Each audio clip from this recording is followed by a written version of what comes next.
الحمدللہ رب العالمین والصلاة والسلام علی سید المرسلین اما بعد فاعوذ باللہ من الشیطان الرجیم بسم اللہ الرحمن الرحیم۔ پڑھیے الصلاۃ والسلام علیک یا رسول اللہ وعلی آلک واصحابک یا حبیب اللہ۔ الصلاۃ والسلام علیک یا نبی اللہ وعلی آلک واصحابک یا نور اللہ۔ درود پاک پڑھنے کے بے شمار فضائل و برکات ہیں اور بہت ہی خوبصورت واقعات فضائل درود میں ملتے ہیں۔ تو آج جو میں نے آپ کو واقعہ سنانا ہے، یہ واقعہ بڑا ہی عجیب و غریب بھی ہے اور بڑا ہی ایمان افروز بھی ہے۔ یہ واقعہ ابو عبداللہ عبد الرضا رحمۃ اللہ تعالی علیہ نے اپنی کتاب تحفہ میں تحریر کیا، اور اس واقعے کو سعادت الدارین میں بھی تحریر کیا گیا۔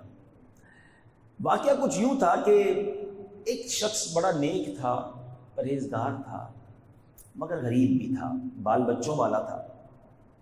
ایک رات جب اس کی آنکھ کھلی، تھوڑی دیر نیند کرنے کے بعد، تو دیکھا بچے رو رہے ہیں۔ بچوں کو پوچھا کیا وجہ ہے؟ بچوں نے کہا کہ کھانا نہیں کھایا ہے، بھوکے ہیں، فاقہ ہے۔ اب وہ نیک شخص ہے، عبادت گزار ہے، مگر بچے فاقے سے ہیں۔ کیا شاندار تربیت تھی اس کی اور اس کے بچوں کی۔ اس نے کہا ایسا کرو، سب میرے قریب آ جاؤ۔ بیوی بچوں کو جمع کیا اور کہا چلو مل کر نبی پاک پر درود پڑھتے ہیں۔ کھانا نہیں ہے، ہاتھ تنگ ہے، سرور کائنات علیہ الصلوۃ والسلام کی بارگاہ میں درود و سلام کا نذرانہ پیش کرتے ہیں۔ ساری دنیا خواندی ہے خیرات مدینے دی، ہمارا بھی کام ہو ہی جانا ہے۔ وہ درود پڑھتے لگے۔ درود پڑھتے پڑھتے اس نیک شخص کی آنکھ لگ گئی۔ آنکھ تو کیا لگی، آنکھیں بند ہوئی، قسمت جاگ اٹھی۔ پیارے آقا علیہ الصلوۃ والسلام خواب میں تشریف لائے۔ سرور کائنات علیہ الصلوۃ والسلام نے فرمایا کہ ایسا کرو، فلاں تاجر بزنس مین کے پاس جاؤ جو مجوسی ہے، مجوسی کہتے ہیں آگ کی پوجا کرنے والے، اس کو میرا سلام دینا اور اس کو کہنا کہ نبی پاک نے یہ فرمایا ہے کہ جو اللہ نے تمہیں مال دیا ہے اس میں سے میری مدد بھی کرو، اور تمہاری یہ جو دعا ہے وہ قبول ہو گئی ہے۔ یہ شخص اٹھا اور حیران ہوا کہ خواب میں تو پیارے آقا ہی تشریف لائے ہیں۔ یہ ایک آج مسئلہ بھی سمجھ لیں کہ جس نے، علماء کہتے ہیں جس نے نبی پاک کو خواب میں دیکھا اس نے حق دیکھا، کیونکہ پیارے آقا کی شکل میں شیطان نہیں آ سکتا۔ پیارے آقا کا دیدار ہوا ہے، سمجھ لو واقعی نبی پاک کا دیدار ہوا ہے۔ مگر یہ پزلڈ ہو گیا کہ پیارے آقا مجھے کسی غیر مسلم کے پاس سلام دے کر بھیجے، آگ کے پوجا کرنے والے کے پاس۔ دیر از سم تھنگ رانگ۔ دوبارہ سو گیا، درود پڑھتے پڑھتے دوبارہ سو گیا۔ پیارے آقا علیہ الصلوۃ والسلام خواب میں پھر تشریف لائے۔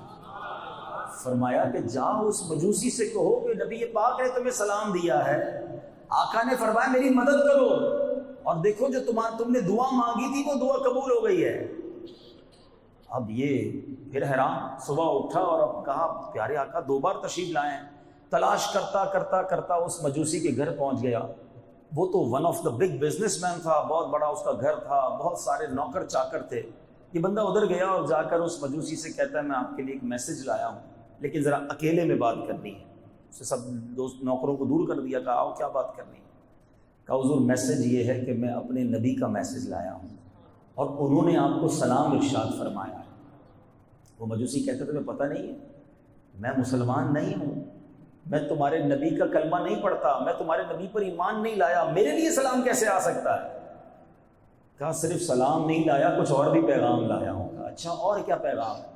نبی پاک نے فرمایا جو دعا ہے وہ دعا قبول ہو گئی ہے، اور آقا نے یہ بھی فرمایا ہے کہ اپنے مال میں سے کچھ میری مدد کرو۔ مجوسی کہتا اچھا اب میرے ساتھ اندر آؤ۔ اس کا ہاتھ پکڑا، کمرے میں لے گیا۔ جیسے ہی کمرے میں داخل ہوا، اس کے ہاتھ پر ہاتھ رکھ کے کلمہ پڑھتا ہے، اشہد ان لا الہ الا اللہ واشہد ان محمدا عبدہ ورسولہ۔ یہ نیک شخص حیران کہ واٹس ہیپن، کیا ہو رہا ہے، کوئی بات نہیں، اور کلمہ پڑھ لیا۔ اس نے اپنے سارے نوکروں کو بلایا، کہا دیکھو سارے بزنس کرنے والوں کو بلایا، میں مسلمان ہو گیا ہوں، تم میں سے جو مسلمان ہوگا اس کے ساتھ کاروبار کروں گا، میرا جو نوکر مسلمان ہوگا اس کے ساتھ اس کو اپنے پاس رکھوں گا، ورنہ سب سے کام کاج ختم۔ سب نے کہا جب آپ مسلمان ہو گئے تو ہم بھی مسلمان ہو جاتے ہیں، کلمہ پڑھ کر سب کے سب مسلمان ہو گئے۔ اپنے بیٹے کو بلایا، کہا بیٹا دیکھو میں ایک اکلوتا ہی بیٹا تھا اس کا، کہا بیٹا میں مسلمان ہو گیا ہوں، کلمہ پڑھ لیا ہے، اگر تم میرے بیٹے مسلمان ہوتے ہو تو میرے بیٹے ہو، مسلمان نہیں ہوتے تو آج سے تیری میری راہیں جدا۔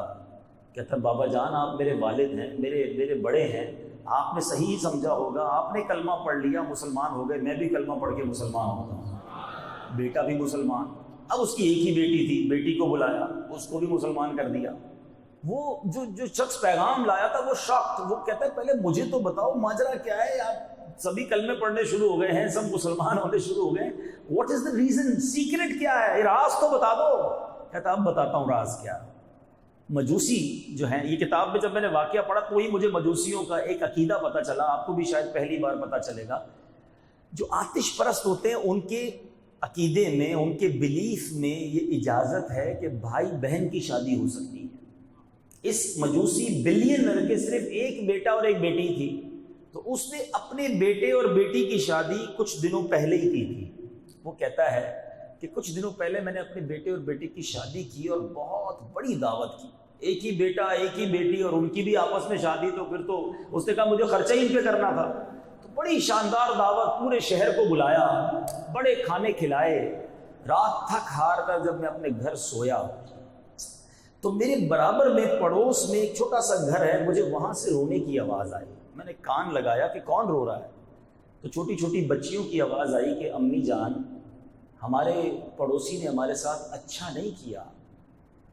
تو ماں نے کہا بیٹا کیا اچھا نہیں کیا؟ کہ دیکھیں امی جان پورے شہر کو بلایا، اتنے مزے مزے کے کھانے بنائے، ہم کئی دنوں سے بھوکے ہیں، ہمیں کھانے کی خوشبو بھی آئی، مگر اس نے نہ ہمیں دعوت دی نہ ہمیں کھانے پر بلایا، اور ہم نبی پاک کی اولاد میں سے ہیں، آل رسول ہیں، مگر ہمارے پڑوسی نے ہمارا خیال نہیں رکھا۔ اور مجوسی کہتا ہے میرے دل میں خیال آیا کہ میں نے سارے شہر کو بلایا، پڑوسیوں کو بھول گیا۔ ٹھیک ہے میں مسلمان نہیں ہوں، مگر مسلمانوں کے نبی کی اولاد میرے برابر میں رہتی ہے، اور ان بچیوں نے رات کا کھانا کئی دنوں سے بلکہ کھانا نہیں کھایا۔ کہتا میں نے جلدی اٹھا، کھانا پیک کیا، جوڑے لیے، کچھ پیسے لیے، اور میں راتوں رات ان کے گھر پہنچ گیا۔ جا کر میں نے وہ سامان پیش کیا تو ماں کہتی ہے بیٹا دیکھو تمہارا پڑوسی کھانا لے کر آیا ہے، مگر وہ بیٹیاں کہتی ہیں امی جان ہم ایک غیر مسلم کے گھر کے کھانا کیسے کھا سکتی ہیں، ہمیں تو یہ کھانا حلال نہیں ہے۔ تو اب ایسا کرتی ہیں کہ اس نے ہم پر احسان کیا ہے، اب ہم اس کے لیے دعا کرتے ہیں۔ وہ مجوسی کہتا ہے ان سید زادیوں نے روتے روتے ہاتھ اٹھائے، اللہ کی بارگاہ میں دعا کی کہ یا اللہ اس شخص کو اسلام کی ہدایت بھی دے دے، اس نے ہمارے ساتھ بھلا کیا ہے، ہمارے نانا جان جناب محمد مصطفیٰ صلی اللہ علیہ وسلم کی شفاعت سے اسے جنت میں داخلہ بھی عطا فرما دے۔ وہ کہتا ہے میں تو کھانا کھلا کر آ گیا، لیکن بچیوں کی دعا میرے کان میں تھی، لیکن آج جو تم سلام لائے ہو اور یہ بھی پیغام لائے ہو کہ دعا قبول ہو گئی ہے، اس کا مطلب میرا وہ صدقہ، میری وہ خیرات، میری وہ مدد قبول کر لی گئی بارگاہ رسالت میں، تمہارے نبی نے میرا نام لے کر سلام بھیجا ہے، اب میں نے اسلام بھی قبول کر لیا ہے، اور مجھے امید ہے جو دوسری دعا مجھے ملی ہے کہ آقا کی شفاعت سے جنت میں داخلہ ہوگا، انشاءاللہ وہ داخلہ بھی میرا ہو جائے گا۔ اب سنو تیسرا پیغام تم یہ لائے تھے کہ میں نے تمہاری مدد کرنی ہے، میں نے اپنے بیٹے اور بیٹی کی شادی جب کی تھی، اب تو یہ مسلمان ہو گئے، دونوں میں جدائی ہو گئی ہے، 50% تو میں نے بچوں کو اپنی جائیداد دے دی، اب بقیہ 50% جو ہے یہ سارا مال میں تمہیں اللہ کی راہ میں خیرات کرتا ہوں۔ تو غریب شخص خوشی خوشی گھر آتا ہے۔ نیچے اسلامی بھائیوں، یہ واقعہ اگر میں آج کچھ اور بیان نہ بھی کروں نا، صرف اسی واقعے پر میں اگر مدنی پھول دینا شروع کروں کہ کیا کیا لیسن ملتا۔ سب سے پہلا لیسن، شخص غریب تھا، نمازی تھا، عبادت گزار تھا، مگر کیسا غریب تھا کہ بچے رات کو بھوکے سوئے ہوئے ہیں، مگر اس نے کیا کیا، اٹھ کر بچوں کو روتا دیکھ کر کیا خودکشی کے بارے میں سوچا؟ کیا اللہ کی بارگاہ میں کمپلینز کرنا شروع کر دی؟ اے اللہ میں پیچھے رہ گیا، نماز بھی پڑھتا ہوں، روزے بھی رکھتا ہوں، عبادت بھی کرتا ہوں، میرے بچے بھوکے، مجھے تو نے دیا ہی کچھ نہیں۔ آج یہی تو ہوتا ہے نا، کسی کے پاس مال کم ہو، کسی کے پاس روزی روزگار میں کوئی کمی ہو جائے تو شکوے، شکایت، کمپلین۔ کیا مائنڈ سیٹ تھا، بیٹا کھانا نہیں ہے کوئی بات نہیں، آؤ مل کر نبی پاک پر درود بھیجتے ہیں۔ یہ کیا سکھا گیا ہمیں؟ یہ سیکھنے والی بات ہے۔ زبان پر شکوے رنج و الم لایا نہیں کرتے، زبان پر شکوے رنج و الم لایا نہیں کرتے، نبی کے نام لیوا غم سے گھبرایا نہیں کرتے۔ پرابلم کے بغیر زندگی نہیں گزرتی ہے۔ آپ کو لگتا ہے کہ جس کا بڑا بنگلہ ہے، جس کی بڑی گاڑی ہے، وہ بہت سخی ہے، ایسا نہیں ہے۔ اس جہاں میں ہر کوئی دکھی ہے، کسی کے کچھ پرابلمز ہیں، کسی کے کچھ پرابلمز ہیں۔ اصل میں مائنڈ سیٹ لوگوں کا یہ بن گیا ہے کہ جس کے پاس پیسہ ہوگا نا وہ سخی ہو جائے گا، جتنا پیسہ ہوگا اتنے پرابلم سالو ہو جائیں گے۔ اگر ایسا ہوتا نا تو دنیا میں کوئی مالدار دکھی نہ ہوتا۔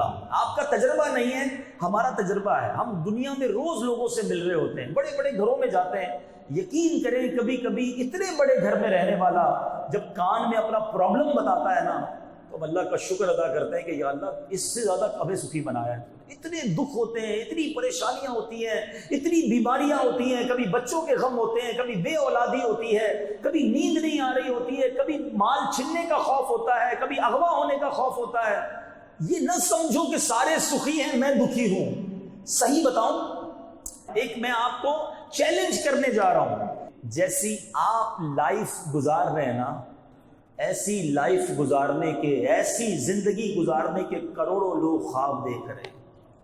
جی جناب، ٹھیک ہے آپ بیمار ہیں، ٹھیک ہے آپ غریب ہیں، آپ میں سے کوئی قرضے میں بھی آیا ہوگا، کوئی ایسا بھی ہوگا جو کرائے کے گھر میں رہتا ہوگا، میرا کوئی ایسا بھائی بھی آیا ہوگا جس کے پاس کنوینس نہیں ہوگا، اور وہ سوچ رہا ہوگا کہ کیا ہو گیا مولانا صاحب کو، کہہ رہے ہیں میری جیسی زندگی گزارنے کے خواب۔ جی جناب، جو لائف آپ گزار رہے ہیں، آپ جیسی زندگی گزارنے کے خواب کروڑوں لوگ دیکھ رہے ہیں۔ اب میں ثابت کرتا ہوں کیسے۔ آپ اور میں سب چل کر مسجد میں آئے، کئی ایسے ہیں جو چل ہی نہیں سکتے ہیں۔ آپ اور میں یہاں سے واپس اپنے گھر جائیں گے، ٹھیک ہے نا، کئی ایسے ہیں جن کے پاس گھر ہی نہیں ہے۔ آپ اور میں آزاد ہیں، آج بھی لاکھوں مسلمان جیلوں کے اندر ہیں۔ ان کو کتنا ارمان ہوتا ہوگا کہ میں بھی اس بار سحری افطاری اپنے بچوں کے ساتھ کروں، مگر قید ہے۔ آج دوپہر کا کھانا میں نے اور آپ نے کھا لیا ہے، کئیوں نے رات کا بھی کھا لیا ہوگا، مگر کئی لوگ آج بھی ایسے ہیں جنہوں نے صبح سے کھانا نہیں کھایا ہوگا۔ ہم کہتے ہیں ہمارے پاس کچھ نہیں ہے، میں پیچھے رہ گیا۔ آپ اور میں ہاتھ سے کھانا کھاتے ہیں۔ جاؤ کبھی ہاسپٹل کے اندر، نالیوں کے ذریعے خوراک دی جا رہی ہے، لاکھوں روپے موجود ہیں۔ میں کل پرسوں ایک مریض کو دیکھ کر آیا ہوں، اس گھرانے میں پیسے کی کمی نہیں ہے، بڑے بڑے ڈاکٹرز کو دکھا لیا، علاج کروا لیا، ٹیسٹ کروا لیے، سمجھ ہی نہیں آ رہی بیماری کیا ہے۔ بتاؤ نا، اگر پیسے سے علاج ہوتا تو کروڑوں روپے خرچ کر کے وہ شخص علاج کرا لیتا اپنے گھر والوں کا، نہیں کرا پا رہے۔ اللہ جسے چاہے صحت دے، جسے چاہے سکون دے۔ رب سے سکون مانگو، سکھ مانگو۔ یہ صرف پیسے کے پیچھے پڑ کر اپنے آپ کو غریب سمجھ کر جو ڈی مورلائز ہو رہے ہو، یہ بے وقوفی ہے۔ خدا کی قسم، وہ مزدور اچھا ہے جو تھوڑا کماتا ہے، حلال کماتا ہے، سکون کی نیند سوتا ہے، بچے نمازی ہیں، فرما بردار ہیں، گھر میں کوئی بڑی بیماری نہیں، وہ بڑا خوش نصیب ہے۔ کیوں بنگلے والے کو دیکھ کر، کیوں گاڑی والے کو دیکھ کر، کیوں پیسے والوں کو دیکھ کر اپنے آپ کو کمتر سمجھتے ہو؟ ہمارا پرابلم ہی یہی ہے، ہم نے زندگی میں ٹارگیٹس ہی کچھ اور بنا لیے۔ میں ادھر اس جیسا گھر لوں گا تو سکھی ہو جاؤں گا، ویسی فیکٹری بناؤں گا تو اصل زندگی کا مزہ آئے گا۔ چھوٹی اسکوٹر ہے، وہ بڑی والی جس دن گاڑی لے لی نا، بس زندگی کا مقصد اسی دن پورا ہو جائے گا۔ اللہ کے بندو، یہ کس چکر میں لگ گئے؟ تم بڑی گاڑی لوگے تو تم سے بڑی گاڑی والا پھر نظر آئے گا تم کو۔ اب تو وہ زمانہ آ گیا لوگوں کے اپنے پرائیویٹ ایئر کرافٹ ہے، کدھر تک دوڑو گے؟ کس سے لڑائی لڑو گے؟ کس کا کمپٹیشن کرو گے؟ عقل مندی کیا ہے یاد رکھو۔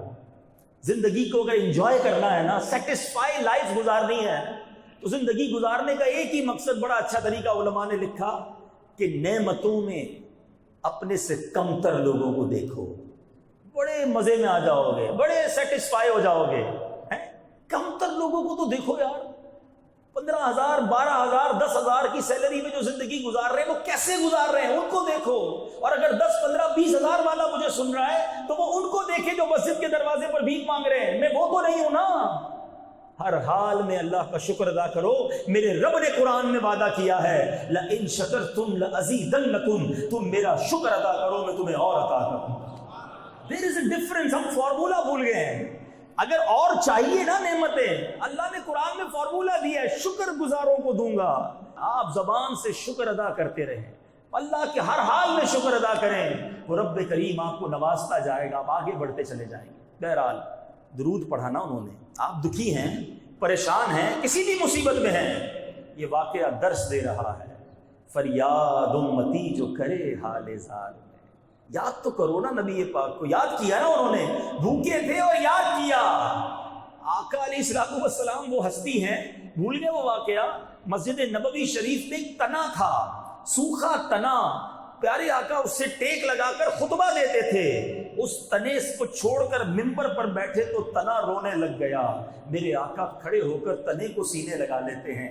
جو نبی اپنے تنے کو روتا نہ دیکھ سکے، امتی روتے ہوئے پکارے تو کیسے نہ سنیں گے، کیسے نہ مدد کریں گے. بس آپ درود پاک پڑھتے جائیے. فریاد امتی جو کرے حال زار میں، ممکن نہیں کہ خیر بشر کو خبر نہ ہو. تیسری بات، مجوسی نے کیا کیا تھا؟ آل رسول کی مدد کی تھی، غریبوں کی مدد کی تھی، گھر جا کر کھانا پہنچایا. انعام میں کیا ملا؟ ایمان بھی مل گیا، اللہ کی رحمت سے اسے نبی پاک کی شفاعت بھی نصیب ہو جائے گی. آقا کا پیغام مل گیا نا. اپنے پڑوسیوں کو دیکھو، اپنے غریب رشتہ داروں کو دیکھ لیجئے. بعض اوقات نیکی بڑی چھوٹی ہوتی ہے، نام نہیں ہوتا اس میں، مسجد میں اعلان نہیں ہوگا. اصل پرابلم تو یہ ہے نا، پہلے تو ایک زمانہ تھا، ایک جملہ بڑا مشہور تھا، نیکی کر دریا میں ڈال. آج ہے نیکی کر فیس بک پہ ڈال. ہر بندے کا اپنا پیج ہے، ہر بندے کو ہر نیکی دنیا کو بتانی ہے. امام صاحب کو بھی اسپیشل، ایک تو میرے کو آج تک سمجھ نہیں آیا کہ امام صاحب کو کان میں بولیں گے اسپیشل والی دعا کرنا. وہ اسپیشل والی دعا کون سی ہو؟ دعا ہی ہوتی ہے بھائی. پیسے دیے نا مسجد میں، افطار کے دیے، پنکھے لگوائے ہیں، کارپیٹ بچھوائے، تو نام لے کر دعا ہونی چاہیے کہ جناب حاجی صاحب نے کارپیٹ بچھوایا ہے، فلاں حاجی صاحب نے پنکھے لگائے. یہ نام یہاں ہوتا ہے. لیکن کسی غریب کے گھر جا کر اس کو کھانا کھلا دو، اس کی مدد کر دو، جو وہ دعا ملے گی نا، وہ جو خوشی اس کے دل سے نکلتی ہے اور پھر جو دعا نکلتی ہے، وہ کیسی مقبول دعا ہے. سبحان اللہ. خاص طور پر اس واقعے سے ایک اور سبق مل رہا ہے، آل رسول کی خدمت. اگر آپ کی سراؤنڈنگ میں، آپ کے ملازمین میں، آپ کے دوستوں میں، آپ کے قریب اگر سید زادے ہیں، ایک بڑا عجیب کانسیپٹ ہے یار، یہ سید زادے نا، ان کو زکوٰۃ نہیں لگ سکتی. بھائی زکوٰۃ نہیں لگ سکتی اس کا مطلب یہ تھوڑی ہے کہ مدد بھی نہیں کرنی ہے. سید زادے کو مال کا میل ہے زکوٰۃ، اس لیے نہیں دینا. یہ اتنی پاکیزہ ہستی کی رشتہ داری میں ہے کہ ان کو اچھا مال، پاکیزہ مال پیش کریں. ساری دنیا کو زکوٰۃ بانٹیں گے، سید زادے کو کچھ بھی نہیں دیں گے کیونکہ ان کو زکوٰۃ نہیں لگتی. تو بھوکے مار دیں گے کیا سید زادے کو؟ ان کو ایکسٹرا خدمت کریں. سرکار کی آل ہے، ان کی خدمت کرو گے تو نبی پاک کا فیضان نصیب ہوگا. شعر تو سارے ہی جھوم جھوم کر پڑھتے ہیں کہ تیری نسل پاک میں ہے بچہ بچہ نور کا، تو ہے عین نور، تیرا سب گھرانہ نور کا. سچی بات بتاؤں، اپنی روزی کا ہو سکے نا، یا اپنے منافع کا ایک چھوٹا سا حصہ، بلکہ 1% ہی کیوں نہ ہو، تو آل رسول کے لیے الگ کیا کرو کہ یہ بس اس پیسے سے صرف سید زادوں کی خدمت کروں گا، نبی پاک کی آل کو تلاش کر کے جو غریب ہیں ان کی ہیلپ کروں گا. آپ سوچو تو صحیح، آپ کن کی خدمت کر رہے ہو اور کس نسبت سے کر رہے ہو. جب نبی پاک ملاحظہ فرمائیں گے تو آپ کی جھولی کیسے بھریں گے، آپ کے کام کیسے سیدھے ہو جائیں گے. تو بات ساری اچھی نیت کی ہے. تو بہرحال درود پاک ایک ایسا وظیفہ ہے میٹھے اسلامی بھائیوں، آپ کسی بھی پرابلم میں ہوں گھبرائیں نہیں، درود پاک کو شروع کیجئے اور پڑھتے رہیے. پھر دیکھیں آپ فیل کریں گے آپ کے سامنے سے مشکلیں کیسے حل ہو رہی ہیں، آپ کے پرابلم ٹھیک ہونے لگ جائیں گے، برڈن آپ کا جو ہے وہ ریلیز ہونے لگ جائے گا. اللہ تعالیٰ مجھے اور آپ کو کثرت کے ساتھ درود پاک پڑھنے کی توفیق عطا فرمائے. میٹھے اسلامی بھائیوں، ماشاءاللہ آج کا یہ اجتماع، اس کا ٹاپک اتنا خوبصورت ہے، اس کی جس کو آپ کہیے کہ تمہید اتنی پیاری ہے. استقبال ماہ رمضان، کیا مہینہ ہے رمضان کا، مسلمان اس کے آنے کے لیے ایکسائٹڈ ہیں، عاشقان رمضان انتظار کر رہے ہیں، گھڑیاں گن رہے ہیں. سبحان اللہ. اور یہ بڑا اچھا انداز ہے کہ ماہ رمضان کی آمد کے اجتماع منعقد کیے جائیں تاکہ ریمائنڈر کال ہو جائے، ہمیں یہ پتہ چل جائے کہ کیسے گزارنا ہے رمضان، جو مسٹیکس رمضان میں ہو جاتی ہیں اس سے ہم بچ جائیں. سب سے پہلے اس مہینے کی سگنیفیکنس، اس کی اہمیت کا اندازہ کیجئے کہ اللہ تبارک و تعالیٰ نے اس مہینے کے بارے میں قرآن میں کیسا تذکرہ کیا ہے۔ ایک ہی مہینہ ہے، یاد رکھیے، 12 مہینوں میں ایک ہی مہینہ ہے جس کا ذکر قرآن میں ہے۔ اور سبحان اللہ، رب فرماتا ہے شہر رمضان الذی انزل فیہ القرآن ھدی للناس ببینات من الھدی والفرقان فمن شہد منکم الشہر فلیصم ومن كان مريضا او على سفر فعدة من ايام اخر يريد الله بكم اليسر ولا يريد بكم العسر ولتكملوا العدة ولتكبروا الله على ما هداكم ولعلكم تشكرون۔ اب ذرا ترجمہ سنیے، رمضان کا مہینہ جس میں قرآن اترا، لوگوں کے لیے ہدایت اور رہنمائی اور فیصلے کی روشن باتیں، تو تم میں جو کوئی یہ مہینہ پائے۔ اب آرڈر، پہلے مہینے کی اہمیت، کیسا مہینہ؟ قرآن کے نزول کا مہینہ، لوگوں کی ہدایت والا مہینہ۔ پھر آگے فرمایا اب تم میں سے کوئی یہ جو مہینہ پائے ضرور اس کے روزے رکھے، اور جو بیمار ہو یا سفر میں ہو، اب فلیکسیبلٹی، پہلے آرڈر روزے رکھنے ہیں، اب فلیکسیبلٹی۔ کیا خوبصورت انداز ہے قرآن کا، اب بیمار ہو یا سفر میں ہو تو اتنے روزے اور دنوں میں، یعنی بعد میں وہ روزے رکھ لے۔ اللہ عز و جل تم پر آسانی چاہتا ہے اور تم پر دشواری نہیں چاہتا، اور اس لیے کہ تم گنتی پوری کرو اور اللہ عز و جل کی بڑائی بولو، اس پر کہ اس نے تمہیں ہدایت کی اور کہیں تم حق گزار ہو۔ میٹھے اسلامی بھائیوں، اس خوبصورت آیت میں جو میسج ہے رمضان کی اہمیت اور پھر اس کے روزوں کا حکم۔ روزے میرے میٹھے اسلامی بھائیوں وہ عبادت ہے، یہ باطنی، بہت ساری عبادت وہ ہیں جو ہم کرتے ہیں لوگوں کو پتہ چل جاتا ہے، نماز پڑھتے ہیں لوگ دیکھ لیتے ہیں، ٹھیک ہے نا، ہم بہت سارے نیکی کے کام کرتے ہیں لوگوں کو پتہ چل جاتا ہے۔ روزہ وہ عبادت ہے جب تک بندہ نہ بتائے کسی کو پتہ نہیں چلتا، باطنی عبادت ہے، اور اللہ باطنی عبادت کو بہت پسند فرماتا ہے۔ یقیناً اسلام میں فلیکسیبلٹی ہے، یہ عجیب بات ہے، آج کل جو دو دین سے دور ہے وہ عجیب عجیب باتیں کرتے ہیں کہ جناب اسلام میں بڑی سختی ہے۔ اگر میرے ساتھ کوئی بیٹھے تو میں اسے پروف کر دوں کہ the most flexible religion on earth، ساری کائنات میں سب سے زیادہ فلیکسیبلٹی والا اگر کوئی مذہب ہے جس میں آسانیاں ہیں، الحمدللہ وہ ہمارا مذہب اسلام ہے۔ مسافر ہیں تو روزے بعد میں رکھ لیں، بیمار ہیں تو بعد میں رکھ لیں، آپ اگر وضو نہیں کر سکتے تو تیمم کر لیں، کھڑے ہو کے نماز نہیں پڑھ سکتے تو بیٹھ کے پڑھ لیں۔ کتنی سختی ہے، بیٹھ کے نہیں پڑھ سکتے لیٹ کے پڑھ لیں، لیٹ کے بھی نہیں پڑھ سکتے اشاروں سے پڑھ لیں۔ عورتوں کے پاکی کے دن نہیں ہے تو نمازیں معاف کر دی گئی، روزے اس کو بعد میں رکھنے کا حکم دے دیا گیا۔ ہر موقع پر اگر آپ مشکل میں ہیں، اسلام نے آپ کے لیے فلیکسیبلٹی دی ہے۔ پیسے ہیں، سال گزرا ہے تو زکوٰۃ ہے، پیسے ہیں، استطاعت ہے تو حج فرض ہے، مال نہیں ہے کوئی حج فرض نہیں ہے، مال نہیں ہے کوئی زکوٰۃ فرض نہیں ہے۔ اسلام کا کون سا حکم ہے جو ہمیں جبری طور پہ کرنے کا حکم دیتا ہے؟ ہمارا مذہب وضو کے لیے جناب زخم لگ گیا، پٹی باندھی ہے، کوئی ضروری نہیں ہے پٹی اتارنے کی، اس کے اوپر تیمم کر لیں۔ سب چیزوں کا علاج اور حل موجود ہے۔ پرابلم کیا ہے؟ لوگ جو دور ہیں دین سے وہ سمجھتے ہیں بڑا مشکل ہے، جو دین کے اندر آتا ہے اس کو پتا چلتا ہے کہ اس سے اچھا تو مذہب ہی کوئی نہیں ہے۔ لوگ کہتے ہیں جناب اسلام انجوائمنٹ کا منع کرتا ہے، اسلام فیملی ٹائم کو منع کرتا ہے، حالانکہ بخاری کی حدیث ہے، جا بجا میرے آقا ارشاد فرماتے ہیں تم میں بہترین وہ ہے جو اپنے گھر والوں کے ساتھ بہترین ہے۔ میرے آقا خود گھر کا سودا سلف لے کے جاتے ہیں، نبی پاک بچوں کے ساتھ کھیلتے بھی تھے، بچوں کو پیار بھی کرتے تھے، اپنی ازواج کے ساتھ بھی محبت کا برتاؤ کرتے۔ پہلے دل سے اسلام اگر کوئی قبول کر لے اور اس کی تعلیمات کو پڑھتا چلا جائے تو میں تو یہ سمجھتا ہوں کہ بندہ اگر صحیح طریقے سے پریکٹسنگ مسلم بن جائے، اس کی فیملی لائف بھی زبردست ہو جاتی ہے، اس کی بزنس لائف بھی زبردست ہو جاتی ہے، اس کی سوشل لائف بھی بڑی اعلیٰ ہو جاتی ہے۔ تو بہرحال یہ بات ضرور ہے کہ بیمار کو روزوں کی چھوڑنے کی اجازت ہے، لیکن اب ایک بڑا عجیب سا فینومنا، ایک عجیب سی پرابلم یہ شروع ہو گئی ہے، سر میں درد ہے اس لیے روزہ نہیں رکھا، زکام بڑا ہو رہا تھا اس لیے روزہ نہیں رکھا ہے، یار آج بڑی گرمی تھی آفس میں بڑا کام تھا اس لیے روزہ نہیں رکھا۔ نہیں میرے میٹھے اسلامی بھائی، یہ مذاق ہے۔ اللہ کی طرف سے جو فرض کیا گیا ہمارے، پہلے سمجھو روزہ کیا ہے۔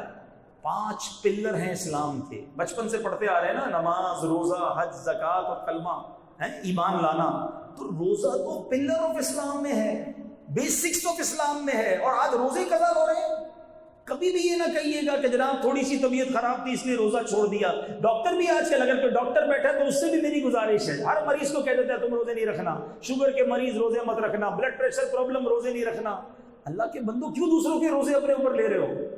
آپ بھی سمجھیے، ڈاکٹر کے کہنے سے روزہ معاف نہیں ہوگا۔ واقعی اگر ایسی بیماری ہے کہ جس پہ روزہ رکھنے سے آپ کی بیماری شدت اختیار کر جائے، جان جانے کا خوف ہو جائے یا مرض بہت بڑھ جائے، اس کا آسان طریقہ کیا ہے کہ اگر آپ بیمار ہیں، آپ اپنی اس بیماری کا پرابلم کسی عالم دین سے شیئر کیجیے۔ ڈاکٹر ہے، عالم دین نہیں ہے، شریعت کا حکم ڈاکٹر کیسے بیان کرے گا؟ ڈاکٹر کی جو سجیشن ہے وہ عالم دین سے ڈسکس کیجیے کہ جناب مجھے یہ پرابلم ہے اور ڈاکٹر کہتا ہے کہ روزہ نہ رکھیں۔ اب آپ کو صحیح عالم دین یا مفتی صاحب کہتے ہیں کہ ٹھیک ہے آپ روزہ نہ رکھیں، پھر روزہ چھوڑیں، ورنہ ایسا نہ ہو کہ آپ شدید گناہ گار ہو جائیں۔ کہ روزے سے مت کہو مجھے کام ہے، اپنے کام سے کہو کہ مجھے روزہ رکھنا ہے۔ اتنی محنت میں گرمی میں مزدوری کرنے والے یہ ہمارے پٹھان بھائی یہ روزہ رکھتے ہیں، اور آج چھوٹا موٹا کام کرنے والا کہتا ہے جناب میں تھک جاتا ہوں اس لیے روزہ نہیں رکھتا۔ کام کم کر دیں، تھوڑا آرام بڑھا دیں، مگر روزہ ضرور رکھیں۔ روزہ دار اللہ کو کتنا پسند ہے آپ کو پتہ ہے؟ روزہ جب ہم رکھتے ہیں ہمارے منہ میں اسمیل آتی ہے، بو آتی ہے، ہم پیسٹ نہیں کر سکتے روزے میں، تو اب جب بو آتی ہے نا افطار سے پہلے، سبحان اللہ حدیث کا مضمون ہے کہ روزہ دار کے منہ سے جو بو آتی ہے وہ اللہ تعالیٰ کے نزدیک مشک کی خوشبو سے زیادہ افضل ہے۔ اللہ کو اتنی پسند ہے یہ بو۔ روزہ دار کا سونا بھی عبادت ہے، روزہ دار کی ہر سانس پر اسے نیکی ملتی ہے، لیکن شرط یہ ہے کہ روزہ۔ اب ایک اور عجیب پرابلم ہے، رکھ لیا روزہ، آپ نے کہا نا چلو مولانا صاحب روزہ رکھ لیا ہے، اب روزے کے بعد کیا کر رہے ہیں؟ باقی تو سارا دن تو موبائل پہ کھیلنا ہے نا، ٹائم بھی تو پاس کرنا ہے۔ روزہ رکھا ہے تو ٹائم پاس کرنا ہے، اب ٹائم پاس پہ کیا کرنا ہے؟ ہمارے پاس سب کے پاس موبائل آ گیا، انٹرنیٹ آ گئے، پتہ نہیں کون کون سے گیم آ گئے ہیں، روزے میں گیم کھیل رہے ہیں، روزے میں فیس بک کے اوپر پتہ نہیں کیا کیا دیکھ رہے ہیں، معاذ اللہ فلمیں ڈرامے تک سنا لوگ دیکھتے ہیں کہ ٹائم پاس کرنا ہے۔ رات کو سارے دوست مل کر تاش کھیل رہے ہیں، کیوں؟ وہ رات گزارنی ہے نا، رمضان کی سحری تک جاگنا ہے۔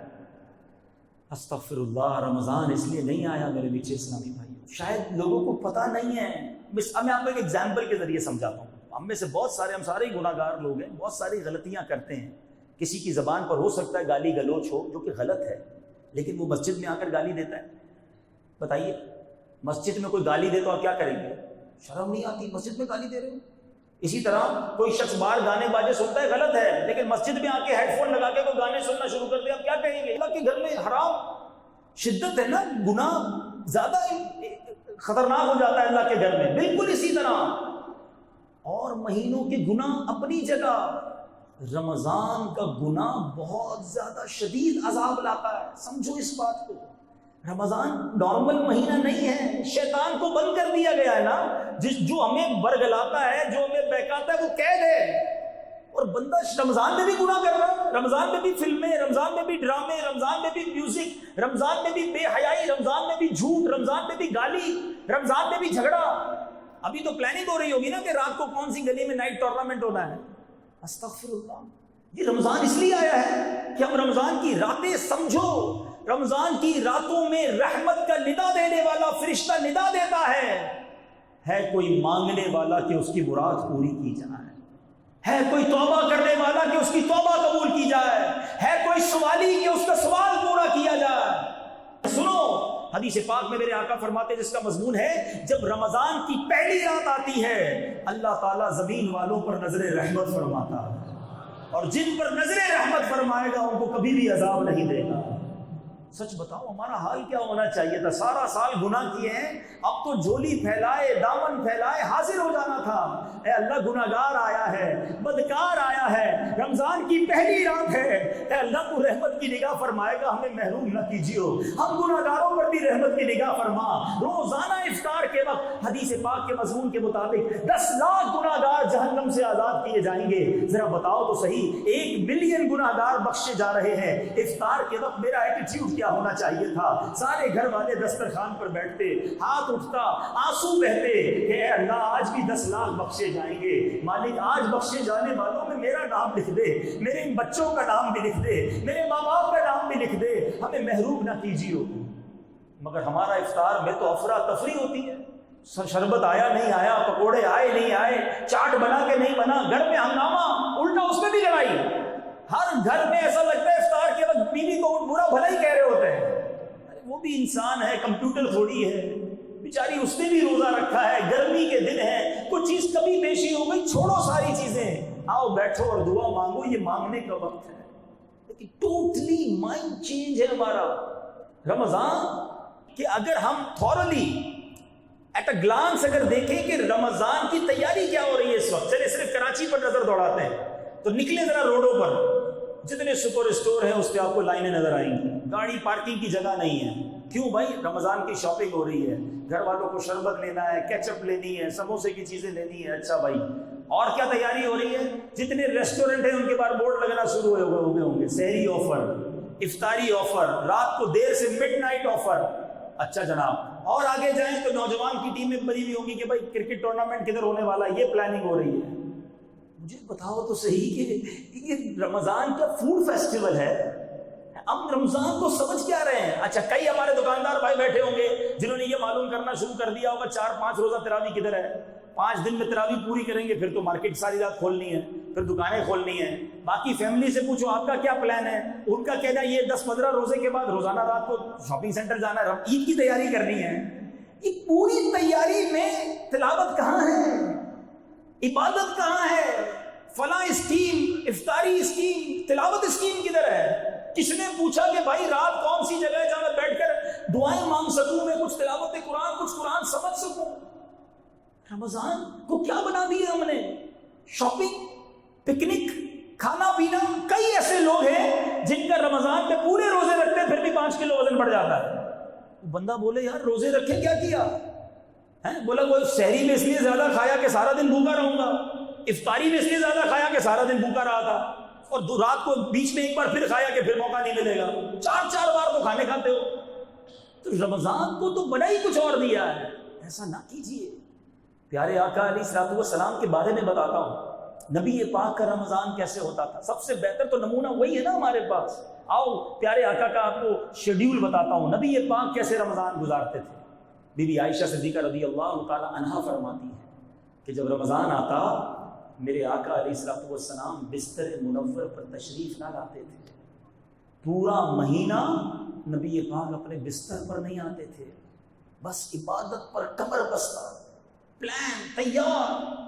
کہتی رنگ مبارک تبدیل ہو جاتا تھا، پیارے آقا کا رنگ متغیر ہو جاتا تھا، خوف خدا طاری رہتا تھا، رات بھر دعائیں کرتے، گر گڑاتے۔ نبی پاک بستر چھوڑ دیتے اور ہم بستر چھوڑنے کے لیے تیار نہیں ہوتے رمضان میں۔ لک ایٹ دا ڈفرنس، اتنا سوتے ہیں۔ ویسے میرا یہ مشورہ تو ہے ان لوگوں کو کہ جو گناہ سے نہیں بچ سکتے نا، فلمیں، ڈرامے، موبائل، ادھر ادھر، بہتر ہے سو جاؤ بھائی۔ گناہ سے بچنے کے لیے نیند کر لو وہ ٹھیک ہے، لیکن جاگ کر گناہ کرنا اس کی اجازت نہیں۔ لیکن نبی پاک بستر پر نہ آتے۔ بی بی عائشہ فرماتی ہے، ویسے صحابہ کرام کہتے ہیں نبی پاک سے بڑھ کر کوئی سخی نہیں ہے، مگر پیارے آقا کا رمضان میں دریائے سخاوت ایسے بہتا تھا جیسے تیز آندھی چلتی ہے، اس سے بھی زیادہ نبی پاک سخاوت فرماتے، جو آتا اسے عطا فرماتے، جو آتا اسے عطا فرماتے۔ رمضان میں نبی پاک کا دوسرا کام، پہلا کام کم آرام کرنا، دوسرا کام سخاوت کرنا، تیسرا کام نبی پاک قرآن کا بہت زیادہ دور فرماتے، تلاوت کرتے۔ جبریل امین نبی پاک علیہ الصلوۃ والسلام کے پاس حاضر ہوتے اور آقا علیہ الصلوۃ والسلام اور جبریل امین آپس میں قرآن کا دور فرماتے۔ اب بتائیے ہمیں یہ کرنا ہے نا، قرآن پڑھنا ہے، ہمیں رمضان میں خوب نزول قرآن کا مہینہ ہے نا، قرآن پڑھنا ہے۔ ہم نے اس مہینے میں سخاوت کرنی ہے، خیرات دینی ہے، زکوٰۃ اگر نہیں ادا کی تو زکوٰۃ ادا کریں، مگر اس مہینے میں گناہ نہ کریں۔ پلیز اس کو اتنا آسان نہ لیں۔ میں صرف 2 باتیں یاد دلاتا ہوں، سنی آپ سب نے ہوں گی۔ ایک بار میرے آقا علیہ الصلوۃ والسلام نے منبر پر قدم مبارک رکھا، پیر مبارک رکھا اور کہا آمین۔ صحابہ کرام نے عرض کی کہ حضور یہ آمین کیوں فرمایا؟ ایک تو صحابہ کرام کا یہ بڑا کمال تھا، جو بھی ان یوزول چیز دیکھتے تھے، نبی پاک کی کوئی بھی غیر معمولی کام دیکھتے کوسچن کر لیتے، سوال کر لیتے، جواب بھی مل جاتا، ہمارا بھی بھلا ہو جاتا۔ ہم تو اس دور میں نہیں تھے، ہمیں آج پتہ چل گیا۔ پیارے آقا نے فرمایا آمین. صحابہ نے کہا حضور کیوں آمین فرمایا؟ کہ جبریل امین آئے تھے، آ کر دعا کی کہ یا اللہ جو رمضان کو پائے اپنی مغفرت نہ کروا سکے وہ ہلاک و برباد ہو جائے، وہ بدبخت ہو جائے. پیارے آقا فرماتے میں نے اس دعا پر آمین کہی ہے. سوچو دعا کرنے والا کون ہے؟ فرشتوں کا سردار روح الامین جبریل امین. اور دعا پر آمین کہنے والا کون ہے؟ نبیوں کا سردار. There is no doubt. قبولیت میں اب کوئی شک نہیں ہے، قبول ہی قبول ہے. اب سوچئے جس نے رمضان پایا اور مغفرت نہ کروا سکا وہ برباد ہو جائے گا. تو کیا تاش کھیلنے والے کی مغفرت ہو جائے گی؟ کیا فلمیں ڈرامے دیکھنے والا اللہ کو راضی کر لے گا رمضان میں؟ جھوٹ بولنے والا، لڑائی کرنے والا، جھوٹی قسمیں کھا کے اپنا مال بیچنے والا، ملاوٹ کر کے اپنے سودے بیچنے والا رمضان میں کیسے بخشا جائے گا؟ اس مہینے میں بچانا پڑے گا اپنے آپ کو، چینج کرنا پڑے گا اپنی عادتوں کو، تب جا کے کوئی بخشش کی صورت بنے گی نا. پھر اللہ کی بارگاہ میں التجا کریں گے تو کرم ہوگا. گناہ بھی جاری اور کہیں میں بخشا جاؤں گا. سوچئے اچھا کچھ لوگ سمجھتے ہیں کہ رمضان میں آٹومیٹکلی ٹھیک ہو جاؤں گا. دیکھیے یاد رکھیں رمضان میں یقیناً شیطان بند ہوتا ہے، مگر جو عادتیں ہم نے بگاڑی ہوئی ہیں نا اپنی وہ ساتھ ہی ہوتی ہیں. جس کی لڑائی کی عادت ہے، جس کی گالیوں کی عادت ہے، جس کی جھگڑے کی عادت ہے، وہ رمضان میں بھی کر رہا ہوتا ہے. بلکہ رمضان کے تیسرے 3-4 روزے تو ڈر ہی لگا رہتا ہے کہ روڈ پہ جھگڑے ہی ہو رہے ہوتے ہیں، کیونکہ نئے نئے روزے رکھے ہوتے ہیں. کئیوں کی سگریٹ چھوٹ گئی ہوتی ہے، کئیوں کے پان چھوٹ گئے ہوتے ہیں. ہر آدمی دوسرے سے لڑنے کے لیے تیار ہوتا ہے افطار سے پہلے. تو رمضان اس لیے تھوڑی آئے کہ آپ اپنا غصہ کسی اور کے اوپر اتاریں، آپ گالی دیں، آپ لڑائی کریں. نہیں، معافی، درگزر. صرف کھانے پینے کا روزہ نہیں ہے، سمجھیے آنکھوں کا بھی روزہ ہے، کان کا بھی روزہ ہے، زبان کا بھی روزہ ہے. پیارے آقا علیہ الصلوۃ والسلام کا یہ فرمان یاد رکھو. نبی پاک فرماتے ہیں، جو حدیث پاک کا مضمون ہے، جو بھوکا پیاسا رہے رمضان میں روزہ رکھے اور گناہوں سے باز نہ آئے تو اللہ کو ایسے شخص کے بھوکا پیاسا رہنے کی کوئی حاجت نہیں ہے. خالی بھوکا ہی پیاسا رہے، باقی سارے ہی کام ہو رہے ہیں، تو یہ کون سا روزہ ہے؟ سمجھیے اس بات کو. اور ایک اور بڑی اہم بات، ایک بار مولا علی کرم اللہ تعالی وجہ الکریم ایک قبرستان کے پاس سے گزرے. آپ نے قبر کو دیکھا اور اللہ کی بارگاہ میں فریاد کی، مولا مجھے اس قبر کے حالات دکھا دے. قبر کے حالات دکھا دیے گئے، آپ پر ظاہر کر دیے گئے. دیکھا کہ اس قبر میں مردے کو آگ کے اندر لوٹ پوٹ کیا جا رہا ہے. وہ مردہ چیخ کر مولا علی سے کہتا ہے، یا علی میری مدد کیجیے، انا غریق فی النار وحریق فی النار، مدد کیجیے. مولا علی نے اللہ کی بارگاہ میں ہاتھ اٹھائے، یا اللہ اس کی بخشش کر دے. ارشاد ہوتا ہے، اے علی آپ اس کی سفارش نہ کریں، یہ بندہ وہ ہے جو رمضان میں دن میں تو روزے رکھتا تھا، رات گناہوں سے باز نہیں آتا تھا. اب رمضان میں گناہ کرنے والا سوچے، ڈر جائے. ہم جیسے آدمی کو تو زیادہ ڈرنا چاہیے، جو روز گناہ کرتا ہے اس کو ڈرنا چاہیے رمضان میں بھی میرے سے تو گناہ ہو جائیں گے. شاید اب بہت سو کو بات سمجھ آئے گی کہ یہ دعوت اسلامی والے پورے مہینے کا اعتکاف کیوں کراتے ہیں. یہ بہت کمال کی سوچ ہے کہ بلا شیخ طریقت امیر اہل سنت کی. گناہ سے بچنا بڑا مشکل ہے. اگر گناہ سے بچ کے رمضان گزارنا ہے تو بہترین طریقہ یہ ہے کہ پورا مہینہ ہی اعتکاف میں بندے بیٹھ جائے، اللہ کے گھر میں بیٹھ جائے. امید ہے گناہ سے بچ جائے گا اور خوب عبادتیں کر لے گا. ایک درد ہے، کوشش ہے میری بھی کہ میں بھی اور آپ بھی، ہم سب مل کر کسی طرح یہ رمضان ایسا گزاریں کہ اس میں ایک بھی گناہ نہیں کریں گے انشاءاللہ. نیت کر لو انشاءاللہ اس ماہ رمضان میں ایک بھی گناہ نہیں کریں گے انشاءاللہ. اب تلاوت قرآن جیسے ہم نے سنا کہ پیارے آقا اس مہینے میں خوب تلاوت قرآن کرتے ہیں. اب میں ہاتھ نہیں اٹھواؤں گا ورنہ بہت بڑی تعداد ہم پہ وہ ہے جن کو قرآن پڑھنا ہی نہیں آتا، صحیح تلفظ کے ساتھ قرآن سیکھے ہی نہیں ہیں. یہ درست نہیں ہے میٹھے اسلامی بھائی. یہ کیسی زندگی ہے مسلمان کی جس کو قرآن پڑھنا نہیں آتا؟ تو خدا را قرآن سیکھنے والے بن جاؤ. کوئی بات نہیں، جتنی بھی عمر ہو گئی ہے، سفید داڑھی ہو گئی، کوئی بات نہیں، ہمت کریں. بغیر قرآن سیکھے دنیا سے نہیں جانا. آخری بات، نبی پاک کا ایک انداز ماہ رمضان میں خوب سخاوت فرماتے ہیں.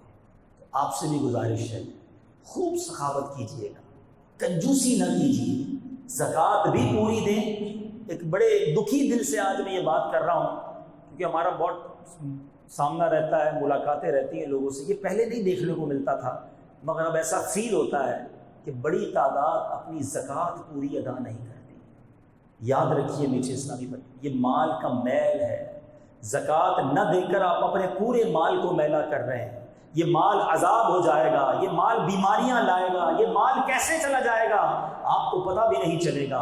آپ اگر چاہتے ہیں آپ کا مال سیکیور رہے، آپ کا مال بڑھتا رہے، آپ کے مال کی حفاظت ہو، حدیث پاک میں میرے آقا فرماتے ہیں زکوٰۃ دے کر، حدیث کا مضمون ہے زکوٰۃ دے کر اپنے مال کو مضبوط قلعوں میں قید کر لو، یعنی اپنے مال کو سیکیور کر لو، تو پوری حساب لگا کر پورے 2.5% آپ کو زکوٰۃ دینی ہے، کچھ زیادہ دے دیں، کم نہیں ہونی چاہیے۔ اور یہ فیلنگ مت لایا کرو اتنے سارے زکوٰۃ کے بن گئے، اتنے سارے پیسے نکل جائیں گے، 10 لاکھ روپے جس کی زکوٰۃ بنتی ہے اس کو ٹینشن شروع ہو جاتی ہے۔ اللہ کے بندے تجھے 10 لاکھ کی ٹینشن ہے، اللہ نے 4 کروڑ دیے تو 10 لاکھ بنے ہیں نا، شکر ادا کر اللہ کا۔ جس کی جتنی زیادہ زکوٰۃ بن رہی ہے اس کی ٹینشن اتنی بڑھ رہی ہے، اس کا تو شکر بڑھنا چاہیے تھا۔ اللہ تو نے مجھے دینے والا بنایا، مانگنے والا نہیں بنایا ہے۔ ذرا سوچو نا، آپ زکوٰۃ جس کو دے رہے ہیں آپ بھی اس کی جگہ ہو سکتے تھے، میں بھی ہو سکتا تھا۔ کوئی آ کر ہمارے گھر میں راشن مانگنے آتا ہے، کوئی علاج کے پیسے مانگنے آتا ہے، ہم دیتے بھی ہیں، کہتے ہیں میں نے زکوٰۃ دی، میری کیا اوقات جو میں نے زکوٰۃ دی، اللہ نے مجھے مال دیا، اس قابل بنایا تو میں نے زکوٰۃ دی ہے۔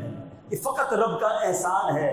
وہ عقل ہوشیاری سے، آپ کی ایفرٹ سے پیسے نہیں ملتے، اگر واقعی محنت سے پیسے ملتے ہوتے تو سارے مزدور کروڑپتی ہو چکے ہوتے ہیں۔ اگر ہوشیاری سے پیسے ملتے ہوتے، جتنے اسکول ٹیچر پروفیسر ہیں، کتنے جینیس ہوتے ہیں، وہ سارے اربوں پتی ہوتے۔ وہ بیچارہ ٹیچر ہی رہتا ہے، اس کا شاگرد کروڑپتی بن جاتا ہے۔ اللہ جسے چاہتا ہے عطا فرماتا ہے، جس کو دیا ہے وہ شکر گزار بن جائے، زکوٰۃ کو بوجھ نہ سمجھے۔ قارون کا سارا خزانہ جو غرق ہوا تھا اس کی وجہ یہی تھی کہ اس کے پاس اربوں خربوں بلکہ اس سے بھی زیادہ تھے، مگر جب اس کو حضرت موسیٰ نے زکوٰۃ کا حکم دیا، اس نے زکوٰۃ کا حساب بنایا، اس کی زکوٰۃ بھی کروڑوں اربوں میں بن رہی تھی، اس کا دل بیٹھ گیا اتنے سارے پیسے کیسے دوں، اللہ نے اسے بھی غرق کر دیا، اس کے مال کو بھی غرق کر دیا۔ زکوٰۃ کو بوجھ نہ سمجھنا۔ اگر کوئی میرا ایسا بھائی بیٹھا ہے جو پوری زکوٰۃ نہیں دیتے، پچھلی زکوٰۃ کا بھی حساب کرنا ہوگا، آپ اللہ کی قسم زکوٰۃ نکال کر دیکھیں، اگلے سال آپ میرے سامنے آ جائیے گا، اللہ نے آپ کی زکوٰۃ میں اور اضافہ کر دیا ہوگا، مال بڑھ گیا ہوگا نا، زکوٰۃ بھی بڑھ جاتی ہے۔ زکوٰۃ دینے میں بخل نہ کریں۔ اب یہ مائنڈ سیٹ بنتا ہے کہ یار اتنے سارے پیسے تو ابھی تو نکل جائیں گے نا اکاؤنٹ سے۔ اس کو میں ایک مثال سے سمجھاتا ہوں۔ کسی شخص کا کھیت ہو اور ایک بندہ 4 بوری بیج لے کر جائے، سیڈز، اور اس پورے کھیت میں 4 بوری ڈال کر واپس آ جائے، تو کوئی بے وقوفی ہوگا جو کہے گا یار 4 بوری تو چلی گئی تیری، ضائع ہو گئی۔ عقل مند آدمی کیا کہے گا، یہ 4 بوری ڈال کر آیا ہے، تھوڑے دنوں میں کئی ٹرک بھر کر واپس آئے گا۔ بیج ڈالے ہیں نا، فصل اگے گی نا۔ زکوٰۃ کا معاملہ ایسا ہی ہے، تھوڑے دنوں کے لیے جا رہے ہیں، یہ جس کے جتنے بڑھ رہے جانے دو، یہ جا نہیں رہے، یہ لانے کے لیے جا رہے ہیں، یہ ملٹی پلائی ہو کر آنے ہیں۔ اور یہ بات میں نہیں کہہ رہا، میرے آقا علیہ الصلوۃ والسلام کا ہر حکم حق ہے، مگر اس حدیث میں نبی پاک میں علماء بیٹھے ہیں، پوچھو ان سے، آقا نے قسم اٹھائی، میں قسم کھا کر کہتا ہوں صدقہ دینے سے مال کم نہیں ہوتا، اور یہ حق ہے، آپ بانٹو اللہ اور دے گا، دل بڑا کر لو، ٹھیک ہے۔ اب بات کرتے ہیں دینا کس کو ہے۔ آپ کی زکوٰۃ، آپ کے صدقات، آپ کی خیرات کا سب سے پہلا حق وہ آپ کے اپنے غریب رشتہ داروں کا ہے۔ تلاش کیجیے، چیک کیجیے، شرمندہ ہو کر وہ کہتا نہیں ہے آپ کو۔ آپ کا رشتہ دار بعض اوقات اپنا کزن ہی بیچارہ قسمہ پرسی کی حالت میں ہوتا ہے۔ ہاں یہ ضرور ہے، اگر وہ زکوٰۃ کا مستحق نہیں اور پھر بھی غریب ہے تو آپ اس کو نفلی صدقے سے مدد کریں، مگر سب سے پہلے اپنے غریب رشتہ داروں کا خیال رکھیں، کیونکہ حدیث پاک کا مضمون ہے اللہ تعالیٰ بروز قیامت ان لوگوں پر نگاہ رحمت نہیں فرمائے گا جو غیروں کو بانٹتے رہے، ان کے اپنے پریشان۔ ہم دوسروں کو بانٹ رہے ہوتے ہیں، اپنے پریشان ہوتے ہیں، اپنوں کو پہلے دیں، ٹھیک ہے۔ اس کے بعد اپنے غریب پڑوسیوں کو دیکھ لیں، غریب ملازمین کو دیکھیں، ان کی مدد کریں۔ اور اس کے بعد میرے بیچ اسلامی بھائیوں ایک عرضی کرنا چاہتا ہوں،